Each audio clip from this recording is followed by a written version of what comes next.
My name is Andrew Stotz at the Valuation Masterclass Boot Camp, and we're going to see a final presentation from one of our boot camp graduates. And this one's on Toyota. And Toyota's been so fascinating, throughout the whole ESG stuff and the way they responded compared to others, and then how they did throughout the whole COVID time and recovery. And so I'm really interested to get an update on the company. So let me get this started, and feel free to ask any questions if you've got any as we go into that. So, all right. Well, I'm going to pull up your screen here. Hold on. And I'm going to put you down. All right. Are you ready to rock? Yes, I'm ready, sir. Okay, so I'm going to leave, and I'm looking forward to your presentation because I haven't been updated recently, and I'm sure there's lots of stuff to look at with Toyota. So I'm going to leave right now, and then you just take it away. Go. Okay, okay, sir. Thank you.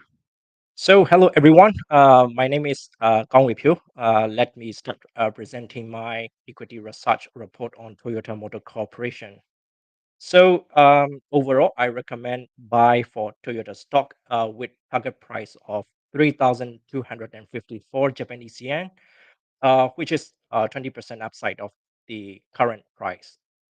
For valuation, I use free cash flow to the firm based method using weighted average cost of capital of 8.3% and 1% terminal growth rate. So in this slide, on the right, I mentioned a little bit about the company. Toyota is one of the largest automaker, owning almost 11% global market share in 2024. It's quite huge, right? So the company has a production capacity of 10 million vehicle per year, and also it is famous for its Toyota production system, which focus on eliminating waste and achieving high efficiency. On the left, I'm going to provide three main story that I'm used for valuation. So here is the first one. The global new energy vehicle market is significantly growing, but Toyota battery electric vehicle, so-called BEV, sales is stay poor. Surprisingly, its BEV sale is only 1% of its total sales, quite low, right? So hopefully, the recent launch of GAC Toyota Smart EV is a strategic attempt to catch up. But when it comes to EV, the company is not even in the top 10 list. In fact, the market is dominated by Tesla and BYD from China. However, with its strong sales from traditional and hybrid vehicles, I expect its sales growth would remain steady around 6% per year. This is here is the next point. BEV market is booming due to rapidly growing charging infrastructure and improved battery efficiency. But Toyota has been focusing more on hybrid and fuel cell technology. So now the company is refocusing on BEV by heavily investing on battery technology and also global expansion. For this, I expect increasing trend for capex over the next 5 years. Um, Now let's see the last point. For the company, the U.S. remain its largest market. Also, 55% of sales in the U.S. is relying on import. So current trade war and tariff are threat to the company. Then I expect that the company net profit margin would drop to like 9% in the following year. In this slide, we will look into the automotive industry as a whole. Let's see the first point. Yep, the global light vehicle sales has been fluctuating between 75 and 95 million units since 2017. On the other hand, the ratio of EV sales, EV to total vehicle sales is growing gradually, which means there is a significant potential to replace traditional vehicle with EV in the future. Until the recent, Tesla has been the global leader in in EV, but BYD of China is another emerging leader. Toyota should take care. Next, when it comes to EV, there is more room for improvement, especially in battery technology. That's why current and new companies are competing for technology advancement. Again, as of now, uh, CATL and BYD from China are holding the largest market share. Here is the last point. The demand for critical resource required for manufacturing EV is growing together with demand for EV. Also, these materials are geographically concentrated and available in a few countries. So, scarcity of them is the main challenge for all players. Addition to this, the ongoing hot topic, trade war and tariff bring more supply chain costs. That's it. So this is the quarterly performance of the company. Its growing revenue of 3% come from strong sales of traditional and hybrid vehicle, but EBIT is decreasing due to pricing pressure and higher supply chain costs. The company's aggressive EV investment also bring down, short-term profitability. The following are the interesting latest news. The company is going to delay a battery plant construction in Japan because they see slower BEV demand. And the next point is like, despite the tariff, the company will not increase their vehicle price. Instead, they are trying to reduce their expense. Maybe it is their strategy. The company has plans for expanding manufacturing capability to avoid component shortage because recently they faced shortage for their one of their brand. It is quite problematic. That's why they're going to expand. This is the consensus estimate. Around 68% of analysts recommend buying Toyota stock with average target price of 3,323 Japanese yen. They also focus a decline in revenue growth. In this slide, um, we can see the company's revenue breakdown. The company carry four major brands, and over 90% of revenue come from vehicle sales, and the rest come from financial service and also automotive spare parts. As mentioned earlier, the company is strong, very strong in traditional and hybrid vehicle market, but it is not so strong. I mean, very weak in BEV market. Geographically, Asia and North America are the company's major markets. This is the analysis on Toyota relative to over 2009 financial company in Japan based on FVMR framework from a stock investment research. Overall, the company is least attractive because of its low rank in fundamental and risk aspect, weak profitability, and a high debt to equity ratio make it really unattractive. This is another assessment on Toyota based on WCB framework. Number one is highest and the best. Number nine is the lowest. Factor in the lower position of this pyramid together provide the result at the top.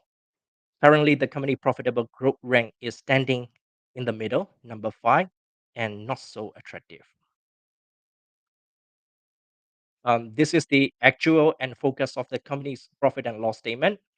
Revenue is growing but slow. Net profit is expected to decrease. So, yeah. This is the exercise of the balance sheet. There will be significant rise in net fixed assets due to heavy investment. This is the liability and equity part. The long-term debt is in increasing trend. Yeah. This is the cash flow statement. The operating cash flow is expected to rebound in 2025, signaling improved operational efficiency and cash generation. CapEx, the capital expenditure is projected to rise significantly because they're going to make a huge investment on EV and research and development for the battery. Gross profit margin will remain steady around 20%, and revenue and net profit margin would decline, as I mentioned before. Now, this is the important one. This is about free cash flow. Near-term pressure, like higher taxes and also high capital expenditure, are expected to weigh on cash flow in 2025. But the company is positioned for growth in the subsequent years. Free cash flow to the firm (FCFF) is expected to rise steadily, supported by improving operational efficiency and also the profitability. This slide is about the company PB ratio and ROE. Lower PB ratio combined with the mid-range ROE in 2025 and 2026 indicate that it is undervalued. Again, Toyota PE ratio indicates the company is deeply undervalued relative to its earning. EPS growth to be negative in 2025 is a little bit concerned. So they're just for your information. Actually, I use a free cash flow based valuation. Here, for cost of equity calculation, I use a risk-free rate of 1.5%, a market equity risk premium of 10%, and better of 1.25. So I get 14% cost of equity and cost of debt of 1.4% and estimated debt percentage of total covered at 43%. And finally, I got 8.3% WACC. In my base case scenario, I estimate a gross margin of 20%, leading to a value of 3,254 Japanese yen per share. Okay, this is my sensitivity analysis. In the optimistic case, the gross profit margin of 22% will result target price of 3,625 Japanese yen. In the pessimistic case, the gross margin is assumed to be 2,887 Japanese yen. Finally, here are four main risks that the company may face. As mentioned previously, the company is getting behind EV market. On the other hand, Chinese competitor produce cheaper but attractive EV vehicles and are also getting market share quickly. It is a little bit dangerous for Toyota. If the market, the next point, if the market preference is significantly changed to pure EV, I mean the BEV, it is quite risky to keep a huge inventory, a huge stock of traditional vehicle at Toyota. So the next one, the threat of U.S. tariff, it is widely known risk. And lastly, Toyota has to monitor its quality control process as technology has have become more complex. If not, the company can face recall problem frequently. So this is the end of my presentation. Yep. Wait, okay. So this is the end of my presentation, and thank you for listening.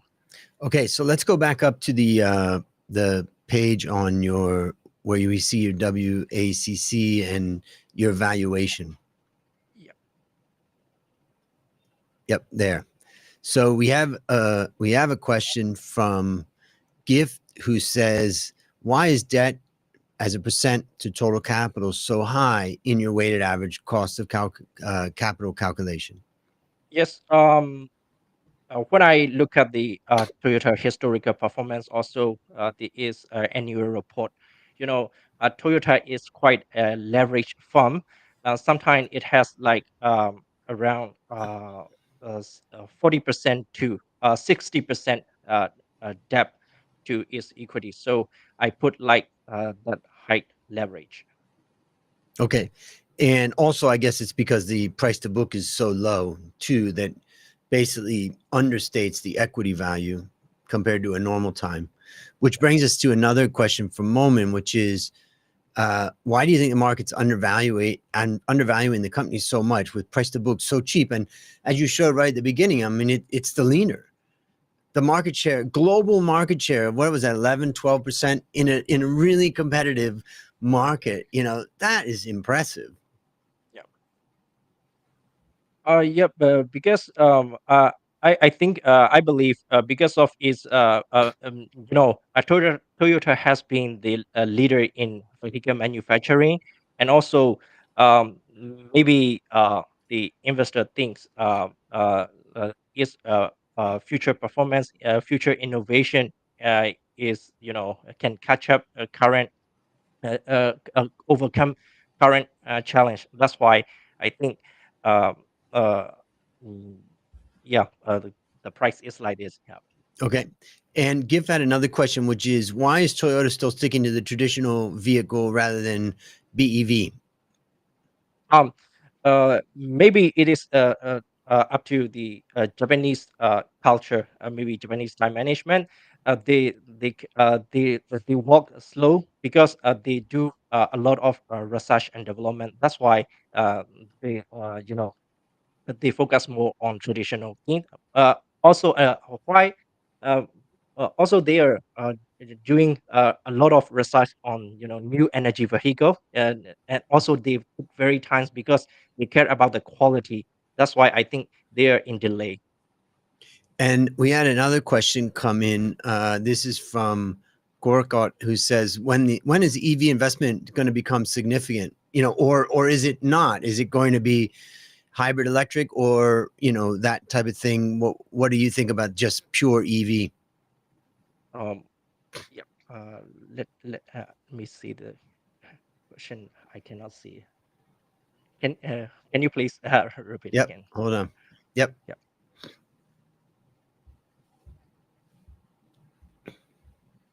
Hello. Yep. Yes. Can you please repeat the question because I cannot see. Just Like, asking about when is EV? Is there going to be an EV investment coming in? And is it big? Is that what you're? I saw that you had a lot of capex in there. In other words, are they going to try to catch up in EV, or are they going to do a different strategy like hydrogen, like hybrid electric vehicle?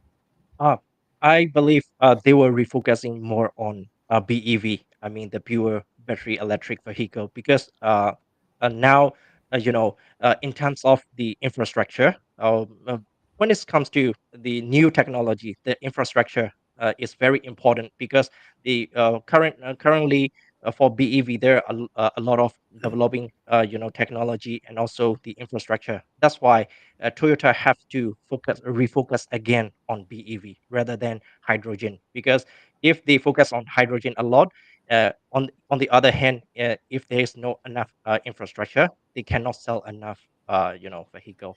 Which Moment was asking about hydrogen, and maybe you can just give us an update. I mean, they've spent a lot of money and a lot of time on hydrogen. Is it going to pay off, or is it just going to turn out to be not, you know, not Yeah, no big payoff? yeah, in the short term, I think it'll be challenging, a little bit struggle for Toyota. But in the long run, because they are already a leader in hydrogen, it will pay off in the long run, not in the And short term. Yeah. one of the questions that came in was from John V. Bott, who says, what is your comments on the latest tariffs? And you talked about Mexico and Canada. Can Toyota shift, its production to the US, or they just don't have the capacity there? They already have, according to their report, they already have over 15, I guess 17 manufacturing plant there. I think from those plants that they can make another models. Yeah. Okay. Currently, they only produce a few models within those 15 or 17 plant, I guess. So how does it feel to graduate from the Valuation Masterclass boot camp? Yep. It is quite challenging, Yeah. First of all, thank you so much for providing me the opportunity to learn from you, Yeah. the valuation expert. Yeah.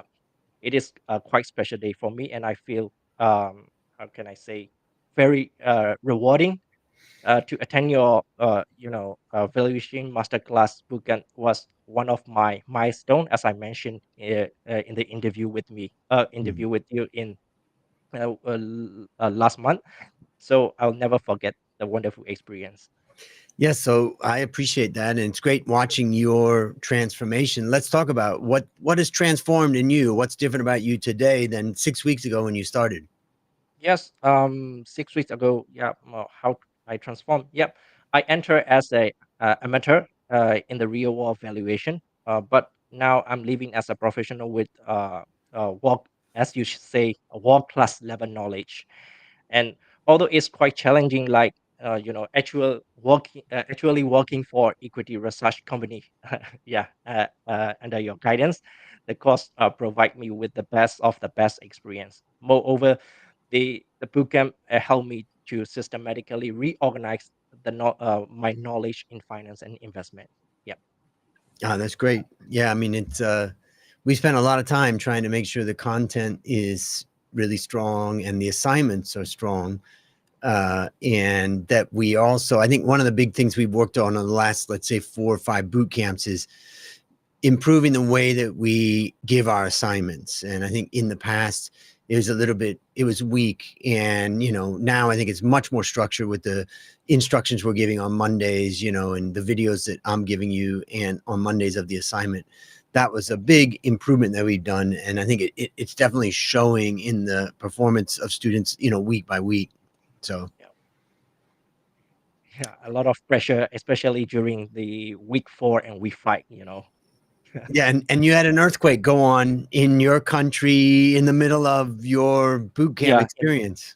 yeah, in Mandalay. Yeah, at the time I only 2 hours a day, electricity.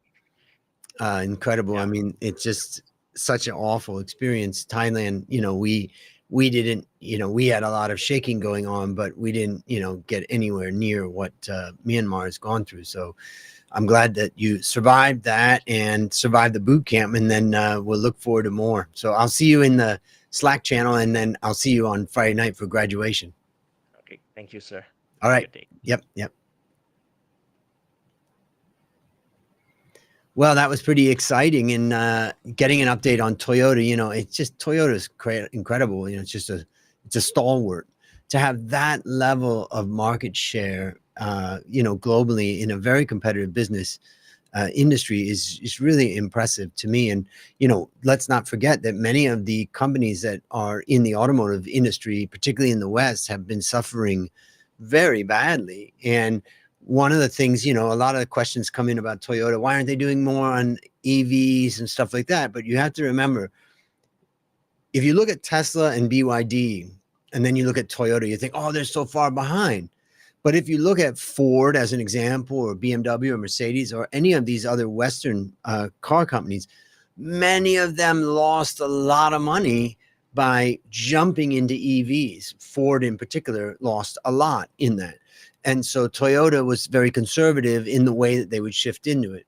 The second thing that's interesting is that, you know, for the last 5 years, the world's gone crazy for EVs, but that may not be the case in the future, or it may be the case, particularly in America, where people would prefer a hybrid electric vehicle. And Toyota definitely has that position for that. So fascinating. Now, of course, as I mentioned always, if you want to build a competitive advantage in company valuation, then just go to valuationmasterclass.com/bootcamp. Don't forget to use the coupon code we've got there, which will get you $900 off for the next 7 days. So take action now, and we will see